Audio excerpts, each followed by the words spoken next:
I'm really rich. They're bringing crime. They're rapists. I would build a great wall, and nobody builds walls better than me, believe me. I'm actually a nice person. I just sold an apartment for $15 million to somebody from China. And we will make America great again. It's difficult to start the show the way that I want to start the show, so I'm just going to jump right in. Because actually, the show usually starts with saying, you're fucked, we're fucked together. But I don't want to do that. There's something wrong about doing that this time around, because we're at that point now where I'm not sure exactly what I need to say to you to make any kind of real difference. But you're here, right? I mean, you're here for a reason. There's something going on while you're in this room, and I'm here in front of you doing this thing, right? Maybe it's because you like Donald. I don't think so. I think it's something deeper. So what I'm going to do is I'm going to dig into that and kind of see what I can get from this to you to try and kind of maybe resolve something. I think we're all in this kind of like strange collective PTSD moment at this time, you know, where the trauma is hitting us so hard through all of these different waves that we don't even know how to make sense of it necessarily. I mean, I was on 538 earlier this morning and we were at 75% with Hillary. I say we just because it's not him. And now I went down to 72 and I couldn't even look beforehand. I had to put it on airplane mode. Here we are. But you see, this isn't just one party's fault, one person's fault, one people's fault. It's all of our fault, which is really hard to deal with, I think, at this point. So I just want you to imagine that, you know, you're going into convulsions and you have to eat the stick. So just bite down. We're going to get through it together. Because it really has a lot to do with the right. I mean, this is the Southern strategy at its peak, right? I mean, all those coded, convoluted words that they started to use during the Nixon era, those things that kind of talked about people who weren't white in a particular way, but not really started to kind of percolate in the way to get the South to get on board with the Republican Party, you know, the racist party. Oh, and we're supposed to say alleged, but we really know that it's completely fucking racist. And then there's the left, and that's us, the nice theater folks. Look at you all. Thank you so much for coming out tonight. Okay? Some of you thinking, I can totally get away with, you know, voting green in Massachusetts, and I feel good about that, and you should. We've gotten to this weird point where the left does all of this incredible debating with each other in this way where we can just go back and forth and back and forth and back and forth and never jump on an issue with each other. You know, we just kind of do this like weird kind of ocean wave where we're like, you know, I really believe in choice of all kinds, you know, and I'm just like fluid everywhere. I'm fluid here and there, and I just want to be able to just you and me. We can be one cell. I don't care. We can just be one amoeba together. I mean, I don't care if you're a green or a rainbow or anything. I don't care if you're a Libby or libertarian. I don't care if you're a Libby libertarian. It doesn't really matter to me. I'm just open.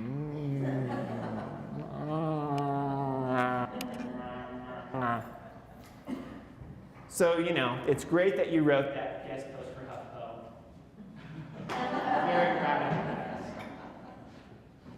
But I mean, the thing that it really comes down to is that Donald Trump is a professional liar, just like me.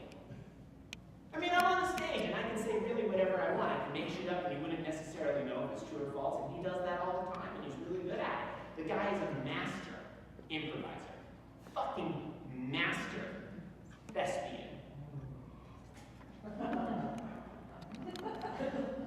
Where I went to school and was still in debt from when I was 22, and now I'm 42, he's flying high with billions. I mean, the thing is only if I can get rid of my ethics, my moral framework, kind of anything that, you know, resounds with emotional intelligence, kind of anything that really matters to me and anybody else, I really like this guy. You know? He just has these elements of just kind of doing whatever he wants, whenever he wants, and that's the fucked up thing, is that he says these perfect fucking things. And you don't know when he's going to say it or how he's going to say it, and it completely breaks the narrative that I could ever create. Because that's the whole thing with kind of a storyline in a show, right? You build up, and you get to this climactic point, and then you start to fall, and then there's that rom-com ending, and everybody's fine, and it's great, and the family gets together, and even though there was a death, we're all over it, and the loss is okay.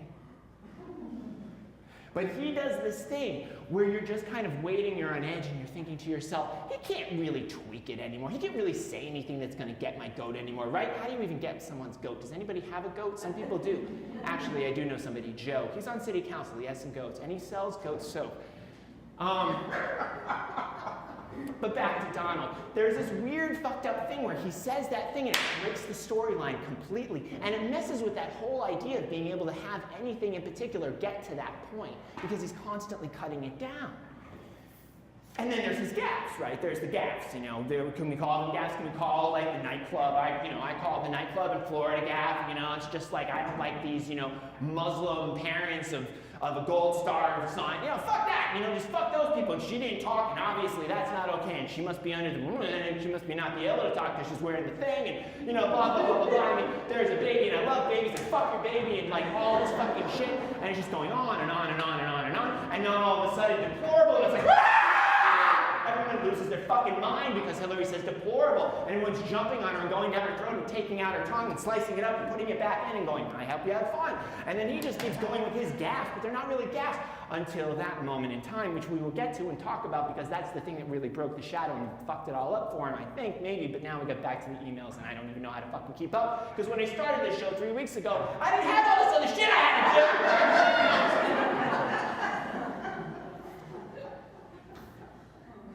But I want to tell you about a dream I had. It's a really messed up, fucked up dream. I don't remember my dreams. I'm the kind of person who doesn't remember his dreams at all. They're these kind of things that kind of come and go, and you know, I see a purple elephant, but I'm having a conversation with somebody I know, so it's not a big deal. I don't really think about the purple elephant. And what happened was I got this box in the mail. It was a very beautiful box.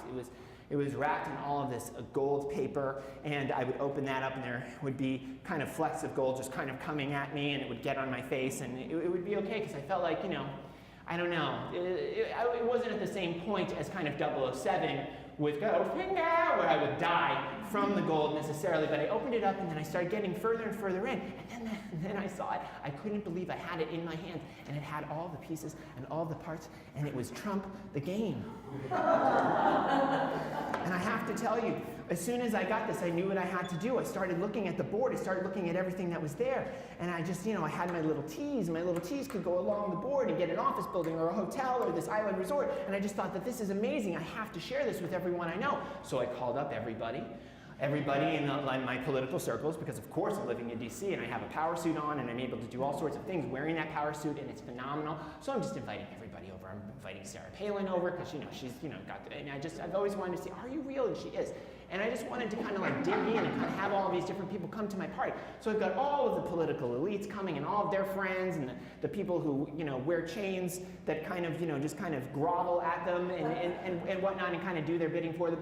And then we start to kind of see that we can have this like gigantic fucking party where we get all the stuff that Trump's ever kind of come out with, right? We're starting to get cases of Trump vodka, and that stuff doesn't even exist anymore. It's like right in our fucking hands. And there's a whole cooler of Trump ice, right? And it's kind of got like this weird kind of like threaded thing through it. It's kind of like, it looks like dental floss, and I realize that it's Trump's sweat. And as the ice just kind of goes in, the sweat gets in there, and we're drinking the sweat of Trump, and it's just going to be like this brilliant, amazing, it's going to be like a mass, you know, and I don't know, this is a mass for those of you who ever went to one.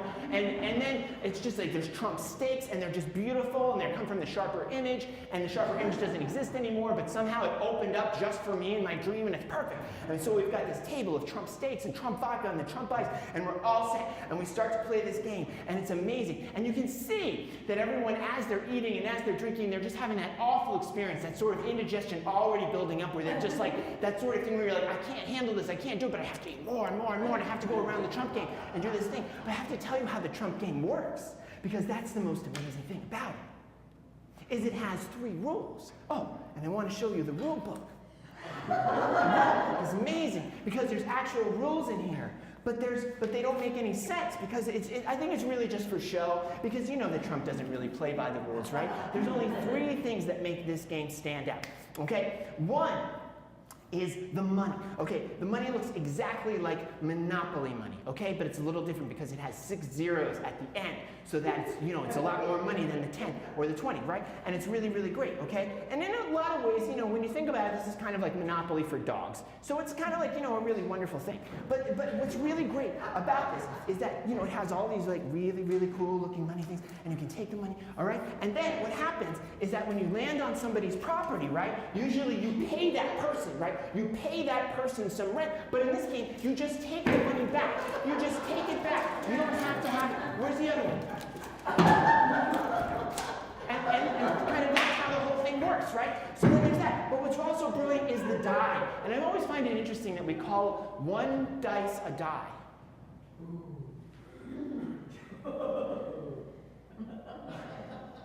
So, there's the die, and what's really great about it is that it's a six-sided die, but on number 6, instead of it being a 6, it's a T.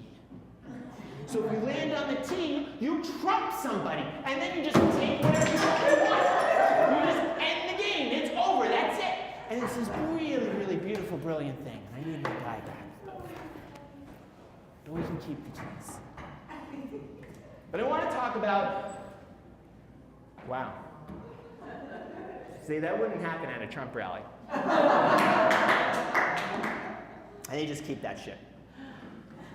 So Donald was born in 1946, so if anybody's a baby boomer, I'm sorry, it's your fault. Fred Trump is Donald's father. So Donald is the 4th son, okay? And Fred's kind of been waiting his whole life for Donald, in a way. This is the person, and Fred really does think that his family is genetically more evolved. Have you heard this sort of thing before? That it is kind of genetically more evolved than other people. And when the whole thing is that you marry people who are in this similar kind of genetic framework, the similar sort of evolved, kind of rich, what he would call killer people. You have to be a killer. And Fred is really interesting because his middle name legally is Christ. Fred Christ Trump, which I find very, very interesting. So, this is his 4th son, and Donald's kind of the one, he's going to take over the whole fucking thing. And what's really interesting is that, you know, the Trump family came over from Sweden, as we all know. If by Sweden you mean Germany. And what's really interesting, and we might have watched the John Oliver episode, is that their name is actually Drumpf. Okay? But I'm personally, I read this amazing theory that it's actually Smurf, and that they are all blue. And that there was a weird experiment, and he actually turned orange, where the rest of his family just got that nice golden glow, right? And it's the sort of thing where his sons, you know, there's that one son, Eric, who went out and he killed that endangered species, but really what they're doing that you don't know about is that they're going out on fishing boats, and they're getting sperm whales, and they're taking that shit, and that's what's in the hair, folks. Ew, sperm whale. Fred Trump was a phenomenal slumlord. This guy was incredible at being a slumlord. So in Queens and Brooklyn, he just took over this fucking shit. He was just like, we are going to do this the right way. What we're going to do is we're going to work 7 days a week. We're going to go out on Sundays with the kids. We're just going to pick up some wood at the sites. Look at that. Those are some nails. We can reuse those nails. They'd start reusing the nails. And I don't know if you know this or not, but when you reuse nails, they're really shitty nails. And they don't work as well, okay? So like all their buildings were starting to be built with kind of like, you know, a board, and you just put the shitty nail in there, and then for rat poison, you just use talcum powder, you just shove it on there, and you see if it works. It doesn't matter if it works, it just, you did your job, right? And the great thing about Fred being this incredible slumlord is the way that he hired people. It's really, really smart. I mean, this is really, really good business for America if you think about it. What you do is you get the person who has the lowest bid, okay? Lowest bid on the planet. And you hire them, okay? Good. Then what happens is they finish their job, great job, thank you so much, and they send you an invoice, and then you burn that. And then you get another invoice about, I don't know, 3 months later. You piss on that, let it dry kind of over the fireplace, and then you burn it. And you just kind of continue with this. And you'll notice that kind of like there's the person who's just kind of like, they're getting irritated a little bit, you know? They're starting to get kind of like, what am I supposed to do with this? And they start to talk shit about you, and you find out about that. And then you have a conversation. All right, so it's really good what you did over at the apartment building, okay? I'm going to pay you 30% less than what was on our contract, and you're going to take it. Do you know why? Because if you don't, I'm going to blacklist you in the whole fucking New York real estate market. You'll never work with anybody again. And if you think I'll stop at that, I'll come after your family. I'm not afraid of your family. They're nobody. You're nobody. so just take this and we'll go on our way. And so that's how kind of Fred dealt with his contractors. But then what's really interesting is his racism, because he was a phenomenal racist. This guy was an amazing racist. I mean, you know, there's people who are really good usually at one thing. He was good at two. Slumlord racist. This is great. So what would happen is he just had hundreds and hundreds of units. And so what he would do is people would come and they would fill out this really long, application, have to go through this whole process and whatever, and they had all these people. And so what they did in order to deal with people that, might not be white is that they would write down a code. And so they'd kind of go through the whole form and listen to them and whatever, and then when they left, they'd write down the special code, and the special code was they're black. They would use that code and then they would continue. But I need to talk about my racism. It's important to put this in context because, Donald's not the only person who's racist. And neither is his dad. So when I was a kid, I used to go to Giswaldi's on Friday nights. Giswaldi's is this place in North Providence. It's just over the line from Johnston where I grew up. And there was always this one guy. I don't know what his name was. Probably Vinny or Guido. I'm not really sure. But he was like sitting in the corner. The whole stereotypical thing, wearing the gold chains and all that stuff, like rings on every fucking finger. The guy's going to be buried in all of this shit. He's probably going to be buried like my Uncle Freddie, who was in one of those silver bullets that the casket goes in the silver bullet, and you're like, what's the silver bullet? Well, that's waterproof, just in case. So basically, this guy would be in one of those fucking things, and he's just like there in the corner, and he's just telling this joke all night long. He's like, hey! You know two good people in the world, huh? Italians, and people want to be Italian. Whoa! And it's this sort of thing where it's like, you've got your Italians, okay, this kind of, group of people, and then you've got the subhumans, everybody else. And it's this kind of weird thing that I've just been thinking about, because I was just in Providence doing the show, and here I am like telling this joke and kind of whatever, and kind of people are going, ha, ha, ha, ha. But it's strange when you think about it in the sense that, like, why the fuck would anybody think that they're better in that particular way? I mean, a lot of Italian Americans don't even consider themselves white. I've actually had people who are Italian American like me tell me, I'm not white, I'm fucking Italian. Like, that's a weird fucked up dichotomy. Like, what do you mean? You're from Europe. It's like, no, I'm from Italy. Well, you're actually not. You're from America, but, you're paying. No, look at me. Fucking Italian, look at me. It's like, what the fuck is that? So anyway, and then there's this whole point where I go to college, and I'm in Boulder, Colorado. And I don't know if any of you have been to Boulder. Boulder's a great place, but there's mountains. Who gives a fuck? So there's these mountains, and it's landlocked, and it's away from the ocean. You can tell I had a great time. And Boulder's just kind of strange, because I was going to this really weird school called Naropa, where there were all these people who just, they meditated, and they paid a lot of money for it. So you'd sit, and then, you'd get up and you'd wander around and you kind of wonder, like, what's wrong? Something's wrong here. And then you realize that everybody was white. Everybody everywhere was white. And it's just kind of this strange thing. And so I was on the bus, and I was taking the bus back from my apartment to school, and I saw this black man walking down the street, and the first thought I had in my head was, wonder what he's doing here. Which is a fucked up thought to have. It is a fucked up thought to have, but it's that sort of thought that kind of gets in your head when you're not around people who aren't different than you. Am I correct? Maybe? No? Yes? Right? Maybe? I don't know. Maybe are you guys around a lot of white people? Doesn't look like it. I don't know. So Donald takes over his father's company at age 27. I don't know what you were doing at 27. I know what I was doing at 27. Smoking a lot of weed. Wondering where the next quarter was coming from.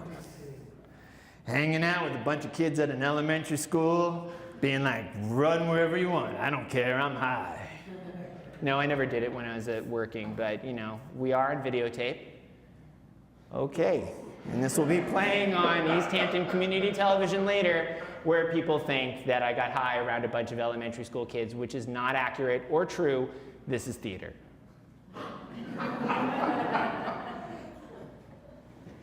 So Donald thinks to himself, Jesus Christ. So Donald thinks to himself, it's on. So Donald thinks to himself, I don't want to fucking be in Brooklyn and Queens. Brooklyn and Queens sucks, right? It's a terrible, terrible place. I want to go to Manhattan where all the action's at. So that's basically what he decides. He's like, I'm going to move to Manhattan, and I'm going to take over. I'm going to be a fucking real estate mogul over there because I know what to do. I know how to do this stuff. I know how to just kind of get in there. So he thinks to himself, I got to do it, but it's got to be super classy. right? All right? Because for him, everything comes down to being super classy, right? He just wants to kind of get into this whole world where just like he gets to kind of be around, like, you know, he's got the women and the drugs and all that stuff, and he just can't, how do I do that? So he starts to think to himself, well, I got to get a building. I got to get a huge building, and what we need to do is we need to find shitty nails and crap wood, and so the inside's just really fucking cheap. But the outside needs to look spectacular. And so how do you do that? How do you do that? What do you do? So basically what you do is you get a fountain, you get one fountain, and the fountain's outside, and it's spurting that water, and the water's going everywhere, right? You've got the koi pond, right? He's the first guy I thought of the koi pond. You got the koi pond, and the koi fish are in there, and even if they die in the winter, it's okay. It becomes part of the mystique, right? You've got the like dead koi just like out there, right? And it's just, because this is how they die, just like that. So you've got that, and then it's like, and then he realizes it. He knows what it's do. It's gold. It needs to be fully gold, up and down. And his whole like apartment needs to be completely gold, so that it's just that you're showing like overboard how fucking rich and how fucking powerful you are. And so then he develops Trump Tower. And that's what we come to know as his big thing. But the big fucking thing that happens to Donald that helps him along to this particular point in time where we are right now is the next character in the story that he meets. And that is Roy Cohn. Oh, yeah. Oh, I know. One person knows who Roy Cohn is. And two people know. And you're all like, I can tell these two people are like, yeah, I'm better than most people in here.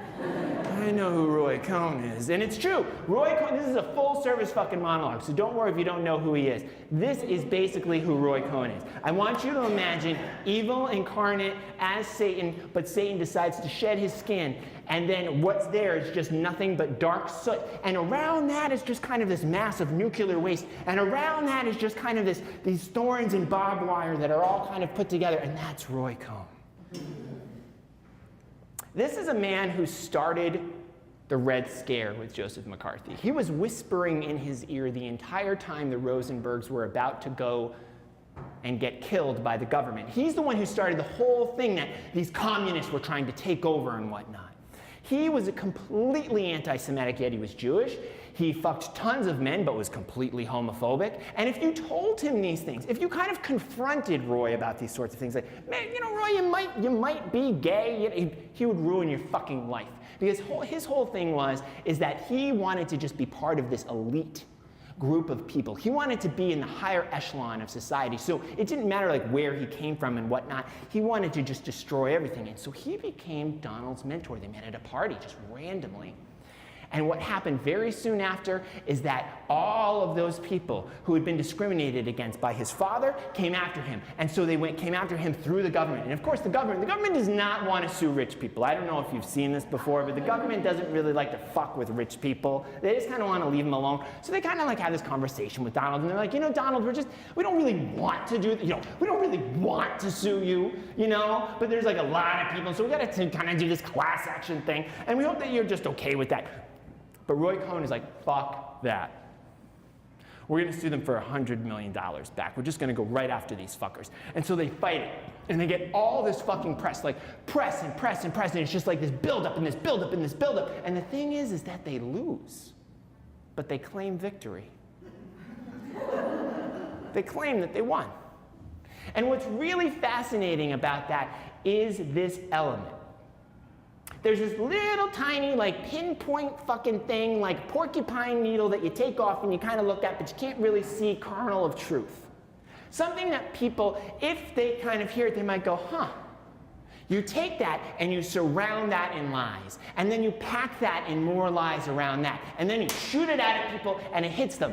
And they feel this, like, amazingness, but all the lies come with it, so they can't figure out what's true and what's not. And that's Trump's gift. I mean, look at the fucking Central Park 5. He goes after the Central Park 5. These 5 black boys who are charged with the murder of a woman who was running through Central Park and got beaten almost to death and raped.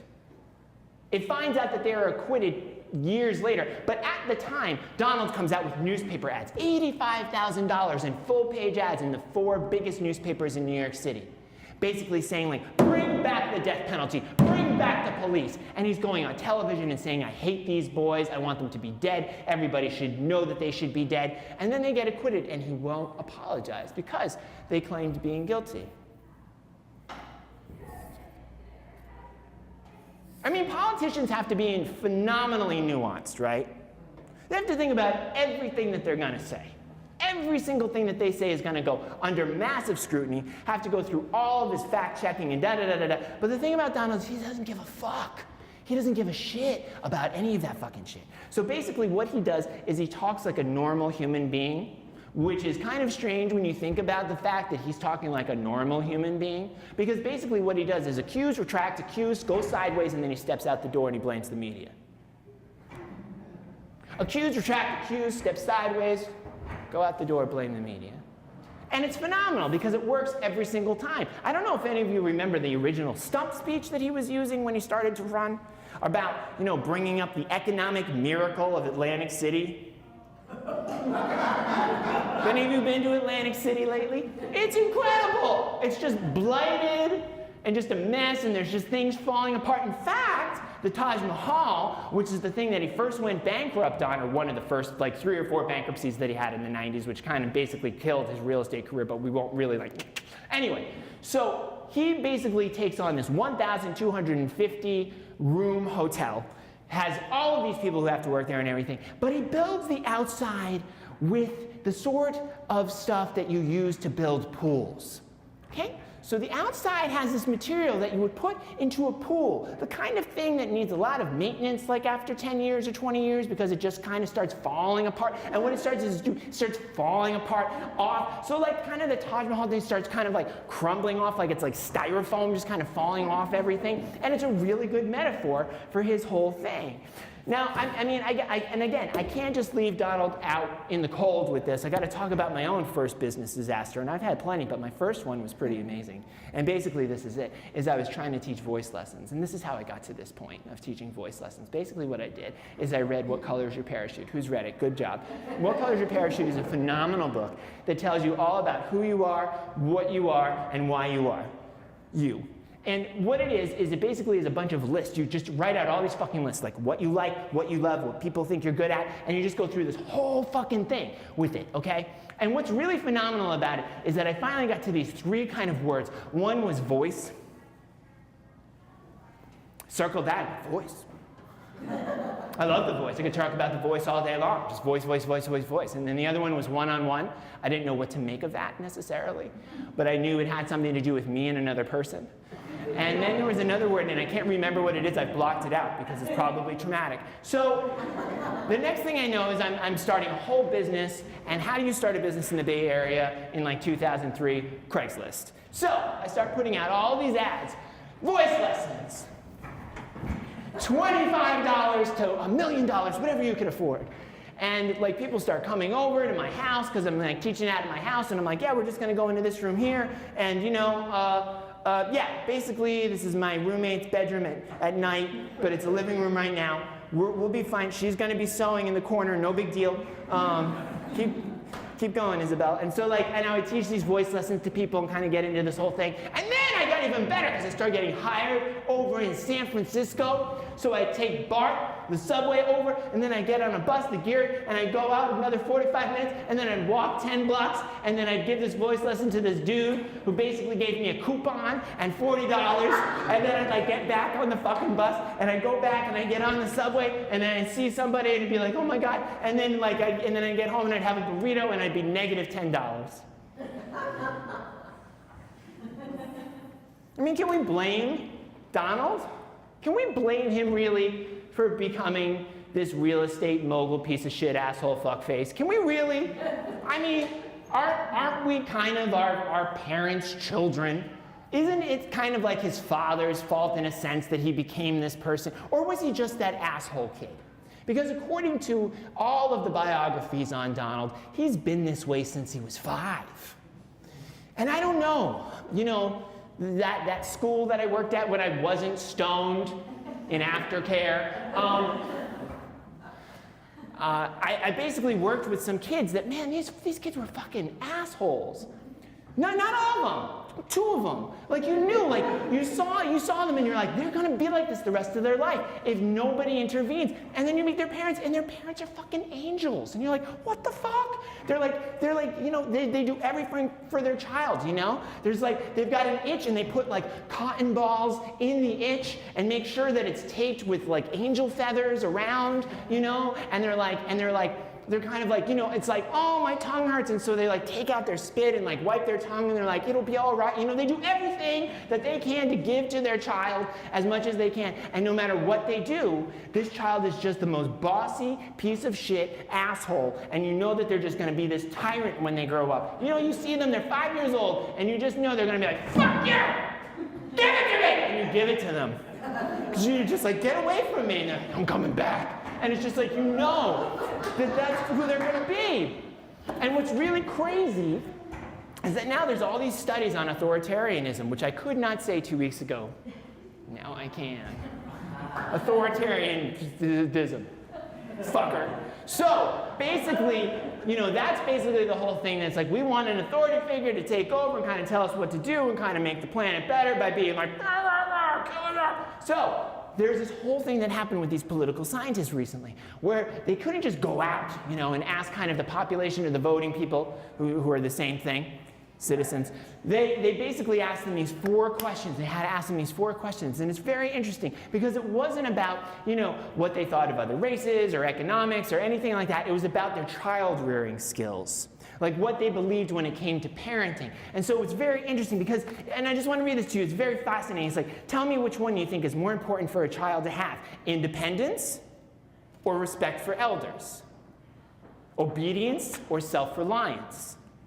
Curiosity or good manners? Considerate or well-behaved? Pleasure while having sex or other? And so, when you start to look at that, especially the other, you realize that, what they came to realize is that these are people who will veer towards Trump immediately. And it's really fascinating to think about that these are a bunch of people in the United States who want to be told what to do. So Trump gets on TV, starts happening kind of the late 80s, early 90s. First one was on the Jeffersons. I don't know if you guys saw Home Alone 2. Won a lot of awards. He did a cameo in that as well. So he started doing these cameos, but he always did this amazing thing where he played himself. Right? He never played anybody else. He always played the rich guy that nobody understood why he was rich, but he was rich. That dude. So he was always Donald Trump. And then what happens is Mark Burnett, who's the reality TV guy, the guy who's kind of started it all. The guy who's like, I'm going to make this thing, blah, blah, blah, blah, and that's how he talked. I don't know if that's how he talked. Anyway, so Mark Burnett is like, what I want to do is I want to take some really broken individuals, like people who just like their lives are just completely fucked up and they're just like a mess. I want to take them, I want to make sure that they're very psychologically damaged, and I want to put them on this island. I'm going to put them on this island and I'm going to give them like a few things, maybe they'll have like a cloth, like a cloth, and then somebody else is going to have like a bone, and then somebody else is going to have like, some AstroTurf, and we're just going to see what happens, all right? And that's Survivor, okay? So that's the first incarnation of Mark Burnett's kind of dream. But then he realizes, like, I don't want to be on an island with these assholes alone. I want to be in New York with an orange goblin. And so what he does is he decides, like, to move to Manhattan, and then he just, like, he talks to Trump, and he's like, I got this really good idea. It's called The Apprentice, and da-da-da. And so that's the beginning of Donald Trump's whole weird presidential way of looking in the world, because if you think about the lighting alone on The Apprentice, where there's this kind of glow around his big high back, who the fuck sits in a high back chair anymore? He sits in this big high back chair, and the weird thing is he is in a boardroom that looks exactly like his real boardroom. It's a boardroom, TV boardroom, and it's 2 floors down from his actual boardroom. You could actually, like, just shoot somebody through those 2 floors and you'd be in the actual thing. So why didn't they use it? I don't know, but this is what happens because it's TV, right? And the thing is that it's a really riveting thing. When Sharon and I moved back from the Bay Area, the first place we went to was Brattleboro. Big mistake. And so what we're doing is we're in Brattleboro, and it's awful. It's terrible. You can put that, and you can loop that and do a whole like fucking mix about Brattleboro. We can do whatever you want. So I don't know why. I just like sometimes when there's a camera, I just have to like talk to it and just like do this because it freaks me out. I don't know. It's kind of like I could never be on television. Would never work because I'd be like the whole time. I'm like supposed to like be doing this scene with somebody and it's like no, but instead I'm like yeah. Anyway, so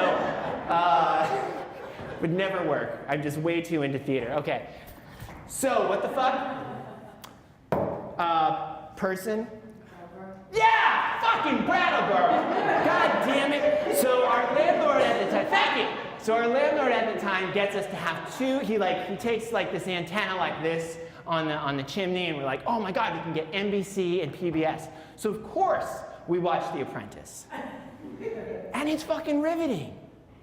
Bret Michaels, this is when Bret Michaels won. Do you remember when Bret Michaels had his stroke? And it's like, will Bret Michaels live? And he does, and he's like, and he like wins The Apprentice. It's incredible. But what's really amazing about this show is that Donald just kind of sits there like a fucking toad. He sits there and you're like, this is the most boring, flaccid human being on the planet. And then all of a sudden he's just saying these really outrageous things to people. Besides the "you're fired" thing, he's just kind of like screaming like, why did you do that? Why are you touching her? And nobody's touching anybody. It's like, what's going, whoa, wait, what's going, I want to touch her. You want to, and so it's like there's this whole like, there's no women in the room, but he's like just screaming it. So it's just like, touch what? Touch who? So anyhow, it's just going on and on and on. But that's the weird fucked up thing is that you never know what's going to happen. And it's this sort of thing where, you know that kind of pleasure in the mouth? Do you know what I'm talking about? That pleasure in the mouth that you get when it's just sort of like you're talking about somebody that you don't necessarily like that much. I don't know if any of you have somebody in your life that you don't necessarily like or get along with necessarily. But there's this sort of thing where something just drops out of your mouth, kind of like that stupid motherfucking piece of shit asshole, goddamn piece of asshole, piece of shit, fucker, cunt face. Right? And it just kind of happens.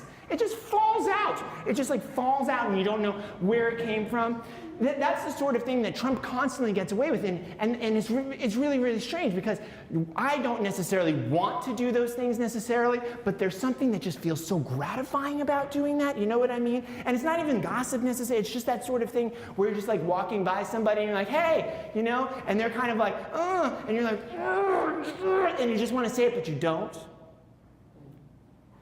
Because you know that there's going to be some sense of decency lost as soon as you do. That there's going to be some sense of community that gets a little bit broken or busted because you just did that. Donald doesn't feel that necessarily. And so the name becomes the thing. The name becomes the thing. All right? He doesn't have real estate anymore. Basically, The Apprentice saved his whole life because he was done. Like, he was just bankrupt. He had nothing. I don't know if you read about his taxes, man, there's 16 billion, but he's like dealing with that shit.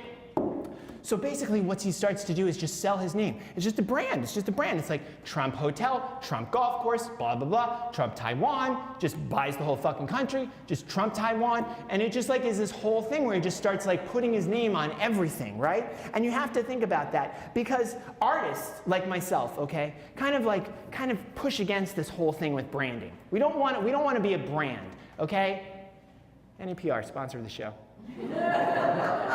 We don't want to like do any sort of product placement or anything that kind of makes us feel cheap or slutty. NPR, media sponsor since 2014. But it's weird because the strange thing about it is that we kind of push against that where Trump just he just envelops it. And I don't know if you just saw the thing where he basically said, and it was really strange because I mean I've seen him do this before, but where he's like, why don't we just not have the election and just vote Trump? Why don't we just not have the election and we'll just go with Trump? You are Trump. Right?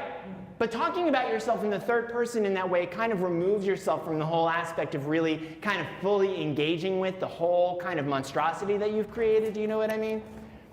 I mean, this is a strange thing because when I was 17, I moved to Boston for a little while and I was living with my punk band and it was terrible and it was awful and there were fruit flies and there's still fruit flies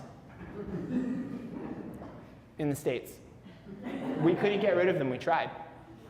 But they found this like really stupid magazine on the street called Celebrity Sleuth, which at that point was kind of like pre-internet bad B-grade porn for like, you know, kids who can't get anything good. And so Celebrity Sleuth is the sort of thing where it's like you might kind of have a picture of a celebrity or like a B celebrity with kind of like a see-through shirt, maybe kind of. And at the time, like my hair was all over the place. I was like growing this really patchy beard that was like all over here, and I wore these glasses, and I would just kind of, you know, walk around. And basically what they did is they just took all of the women and drew my face as I was all over them and crossed out a few letters and made it into Celebrity Seth.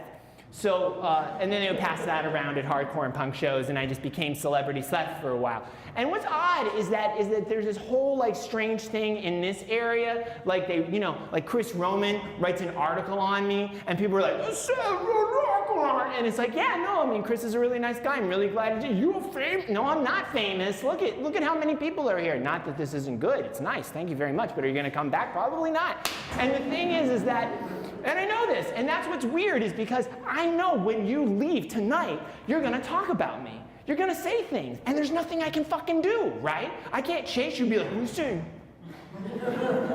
I'm not going to come in your riffs and be like, nice fries, what did you just say about me? I'm not going to do that, right? But I know it's going to happen because I'm putting myself out there in a particular way, and this is what I like to do and whatever. But it's a strange thing where we feel like, again, that pleasure in the mouth, where we can kind of just say something about people we don't necessarily know that we kind of are removed from because like they're on stage, they're up here doing this thing, and it's like, yeah, I know, I liked when he did that, but I like it more like that. You know? I mean, he took these pauses and they were long and uncomfortable. Yeah, so I could do that. I can stare into space, just like him. I'm not afraid. And it's weird because like this moment right here, like you might talk about this, like that was stupid. Why the fuck did he do that? I don't know, right? You might kind of walk out the door, you know, get into your Prius, go into reverse, you know, run over someone blind because they can't hear you. Nice job, saving the earth.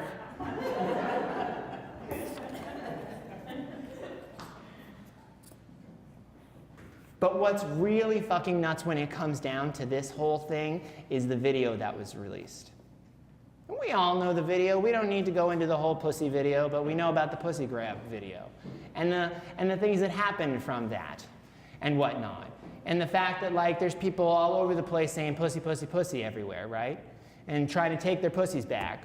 Cats as well as vaginas. And this whole thing. But what happened is Kelly Oxford, this Canadian writer, decides to write about how fucked up this whole thing is. And so she puts out this tweet. And she says, women, tell me your stories. I want to know. This is not just statistics. These things are real. I'll go first. I was 12. I was on a bus. A man grabbed my pussy. I was 12.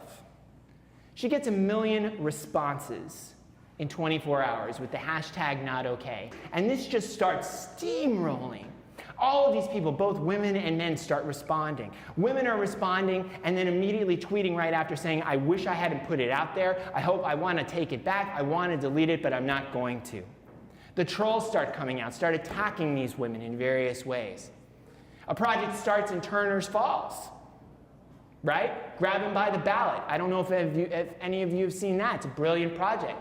But it's a strange thing that this is what we have to do now? This has to do with the fucking election? This isn't some weird, fucked up person who just said something stupid and we're trying to deal with it on a collective level. We're having to go into our most dear, fucked up tragedies. We're having to embrace the PTSD and weird, fucked up emotional consequences of what this asshole is doing and sort of like reclaim these pieces of ourselves when we're not even fucking ready?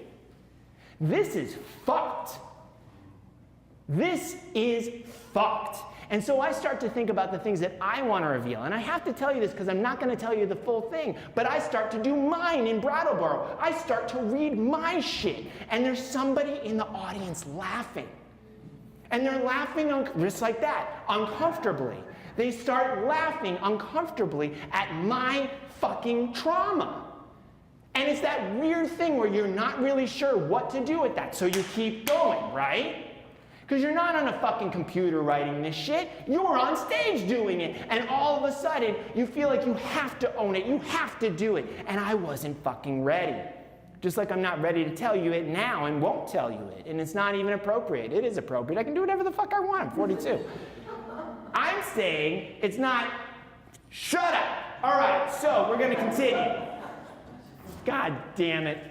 You fuckers. So where did things go wrong? Fire. When we created fire.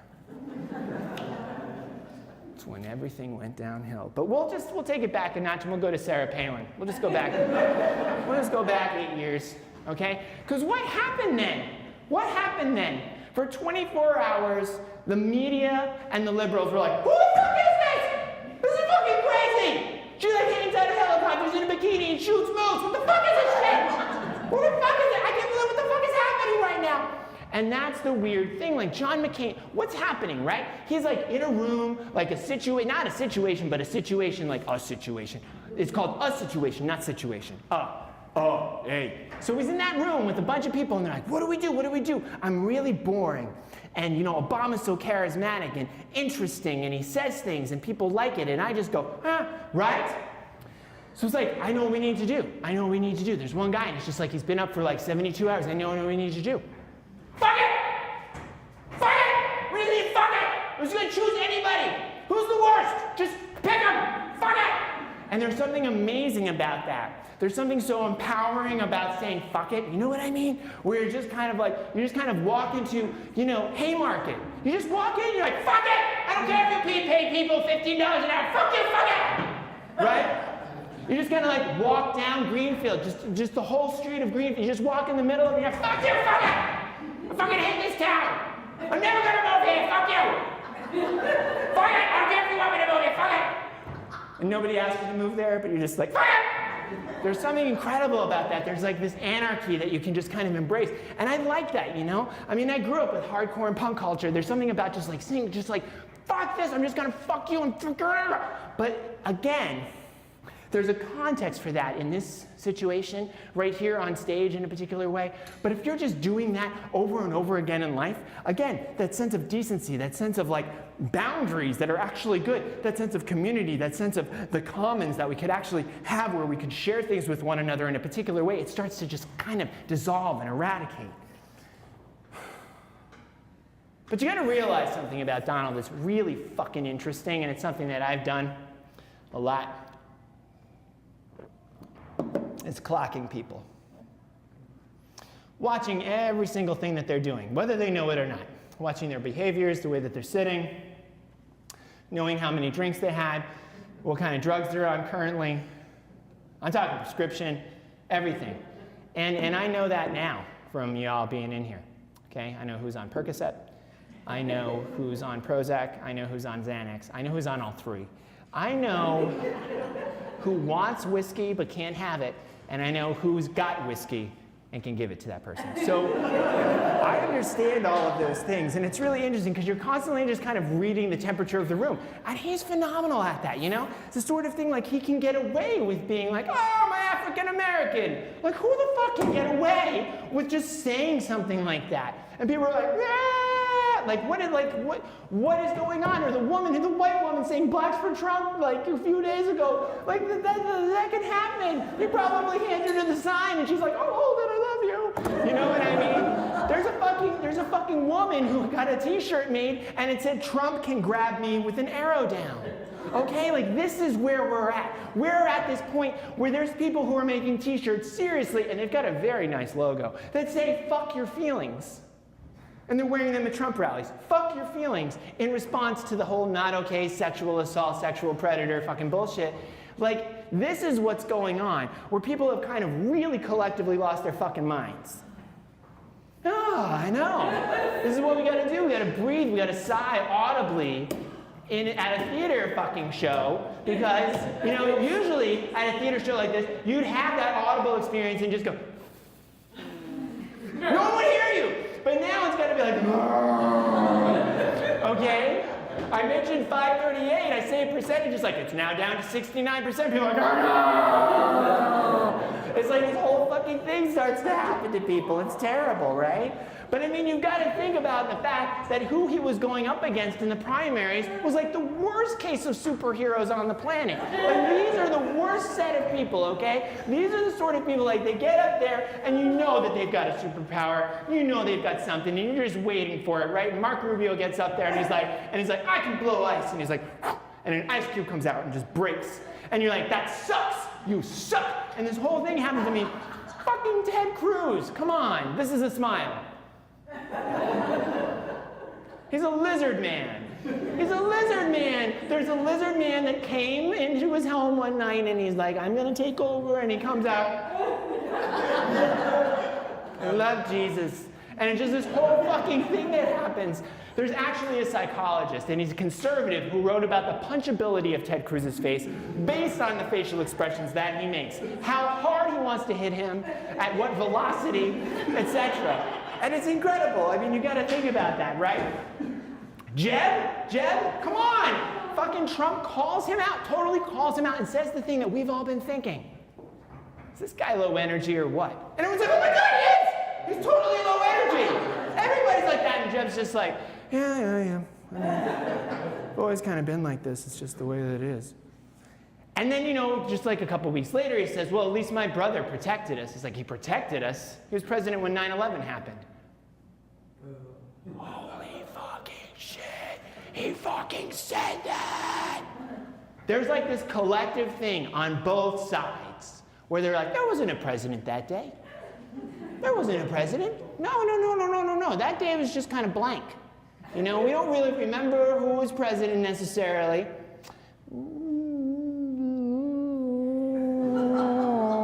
But he just calls it out.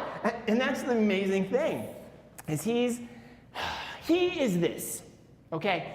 You've got to imagine right now that there is a dog on stage with me. Very cute dog, all right? That always has its tongue hanging out. Cute dog and a baby right here. Who's going to get the attention? Not me. You're going to be staring at the dog or the baby, right? Because they're so like unself-conscious. They're just kind of like out there. They're just kind of doing their thing, just open, and it just opens up your heart and makes you feel good. And you're like, oh, and you start going, and that's Trump. He's a fucking baby dog. He's a fucking baby dog with a revolver, just kind of like, and you don't know where he's going to shoot or how he's going to shoot, but you're like, maybe he'll shoot me, but I don't care. And you're like, ooh.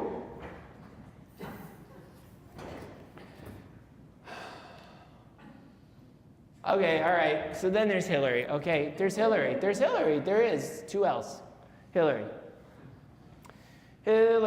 Now, I am in this state, Massachusetts, where I live, where all of you live, and if you don't live here, wow. Welcome.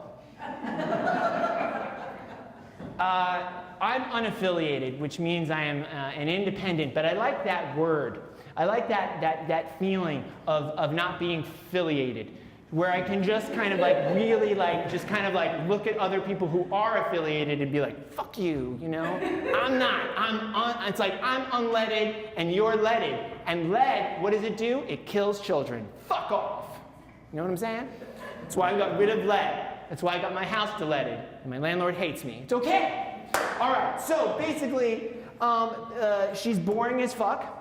And not interesting, and there's all this corrupt fucking bullshit. But the thing about Hillary is it's difficult because there's this sense like when she smiles, do you know what I mean? Or she's just like, I mean, I wouldn't know how to deal with Trump saying the things he says to her, but just this kind of like,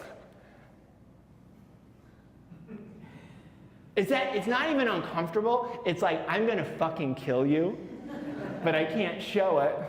And I won't show it necessarily, but then I'll do this. And then she goes after him. And it's pretty amazing. But you have to remember that Bernie almost fucking made it. He came really fucking close. So the levies are going over on both sides. Like, people are fucking sick of this shit. Completely sick of it on both sides. Like, we really are at that point. And it's not necessarily about the Green Party. And I have plenty to say about that, but I won't go into it. But it's this whole thing where, like, we have really, really had it, but we don't even know how to have the had it. You know what I mean? So this is what I want. This is what I want to happen. before I go into my political history, I'm going to tell you what I think should happen next, because we're not sure what's going to happen after this, but I think this is what I would really like, and that's for Michael McDonald to be president. Because I'm obsessed with Michael McDonald. I'm obsessed with Michael McDonald. If somebody can be half werewolf and get a #1 hit on Casey Kasem in 1983, I want to vote for this man. Because can you imagine every time he gets up and does a press conference, it's like, what do you think about our economic policy and the growth that you want to get to 6.7% in the next 2 years?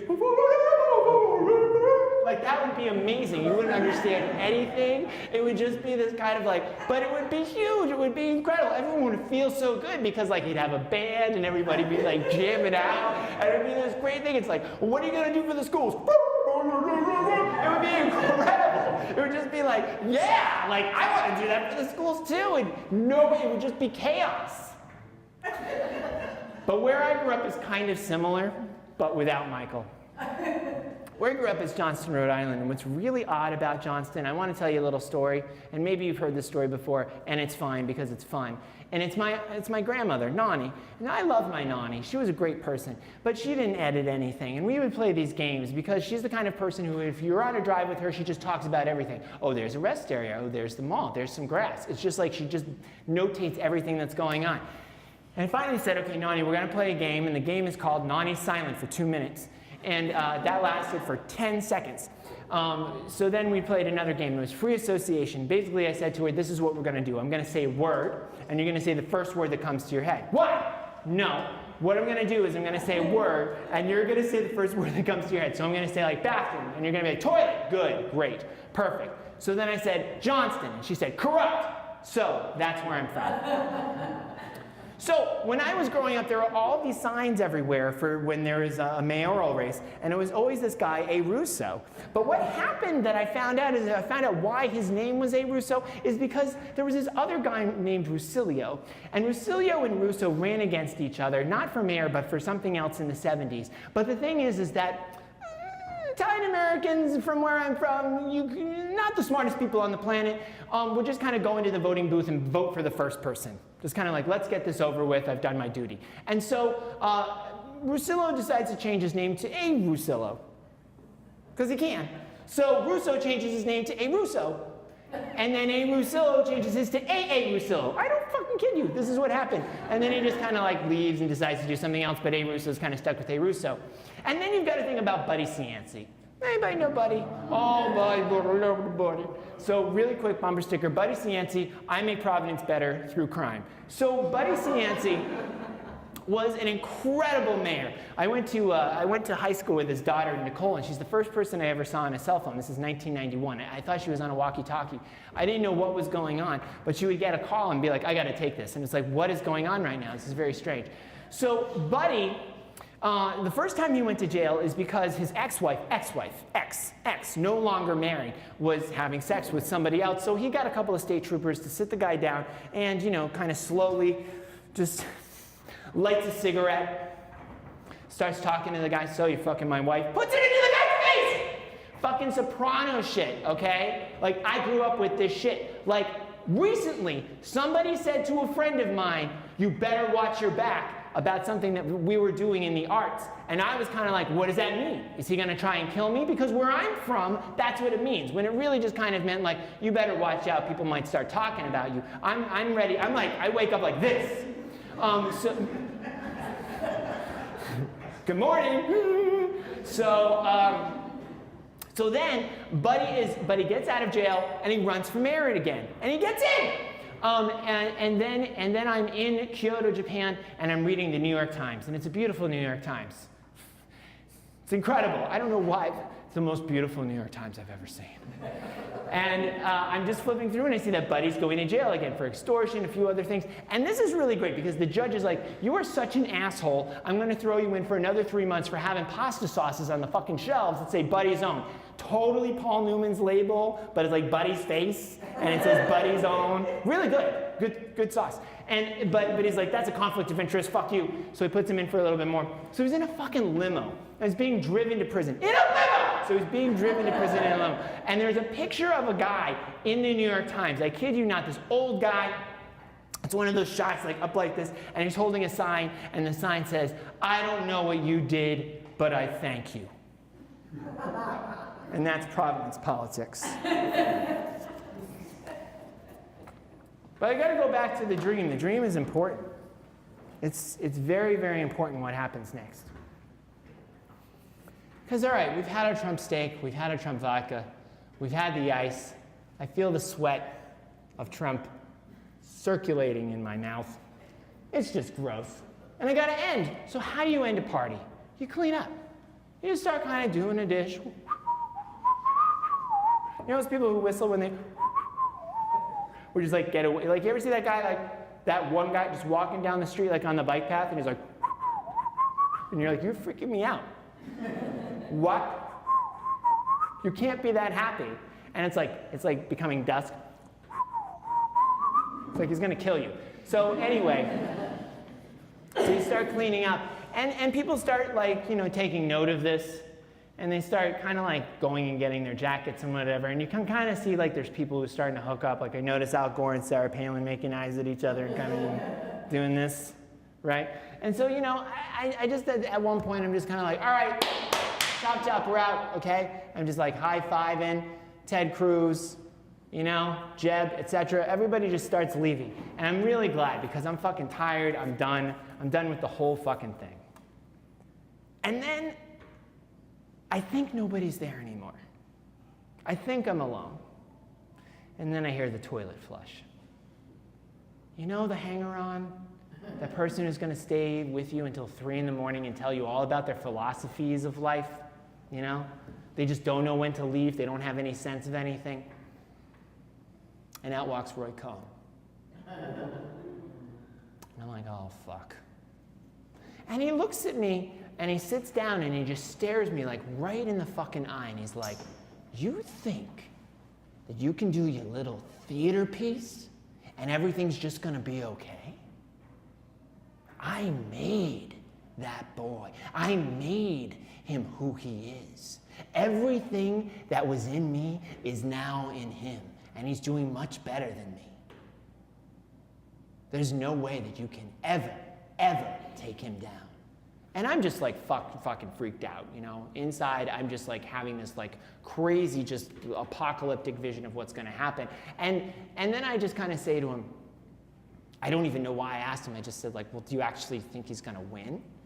And he just, this maniacal laugh comes out of him, and he's like, he's already won. Don't you think that there's somebody studying him and every move that he's doing right now who's gonna do it better? Don't you know they're just sitting in a room figuring this all out? Because I come from a long line of this. I'm not the first. There's a chain of us that goes through history, and that chain is wrapped around your neck. And then he just fucking dissolves. The door opens, and this wind blows in, and I'm just like, what the fuck is going on? And I get up, and I'm just like gonna close the door, and I realize I can't close the door. And I think to myself, if I close that fucking door, if I do that, then everything that I love, everything that I'm connected to is going to just blow up. Something's going to get really fucked up, and I don't know what it is. And I'm terrified. And I don't want to be terrified by this guy. This guy's dead. This is a dream. I know this is a dream. And then I realize I can't close the door because I shouldn't close the door. Like if I close that door, it's going to be 2 years from now, and I'm going to be like, oh, right, when Trump ran and da-da-da-da-da. No, I can't forget this moment. This is beyond historical. Something awful is happening right now, and I have to track this in a way that I never have before. And then all of a sudden, I feel this like unbelievable sorrow come over me. And it's this really weird thing. It's like there's this element that I start thinking about in the dream with like the not okay movement and all these different things where there's like beyond the anger, beyond the rage, beyond the frustration that we all have, there's like this revolution of sadness. And then I think about it as like this resistance movement, and then I realize that it's neither of those. And it's this thing that's happened to me my entire life, and I don't know how to put it into context other than to say that I am completely and utterly baffled by what is going on. I don't know how to make sense of it logically, physically, somatically, internally, externally. When I've watched the debates, it actually feels like I'm on a roller coaster going down the entire fucking time, and I'm terrified. And I look at that door and I realize I have to keep that open. And I start to feel this sorrow, and I realize, like when I used to work with those kids, I used to say to them, don't tell someone you're sorry if you're not sad about it. You can't just say the words. It means nothing.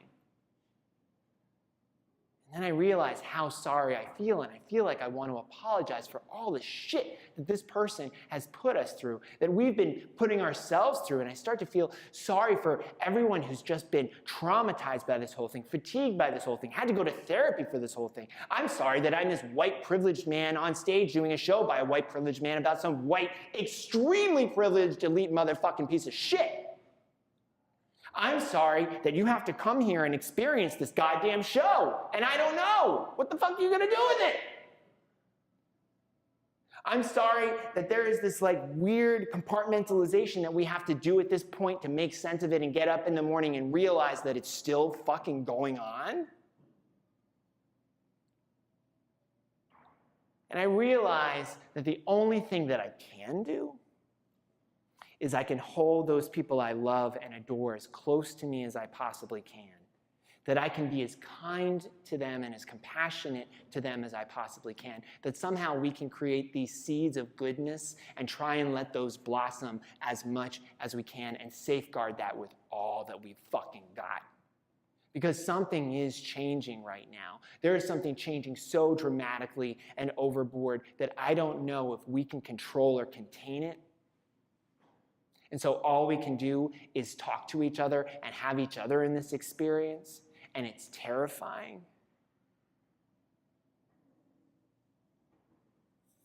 And I walk over to the door and I just look at it and I'm like, I'm not closing you.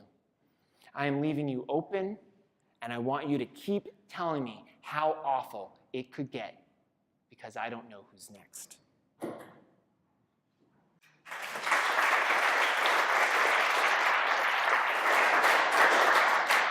So I just want to note something a little bit different than I usually do at the end of a show.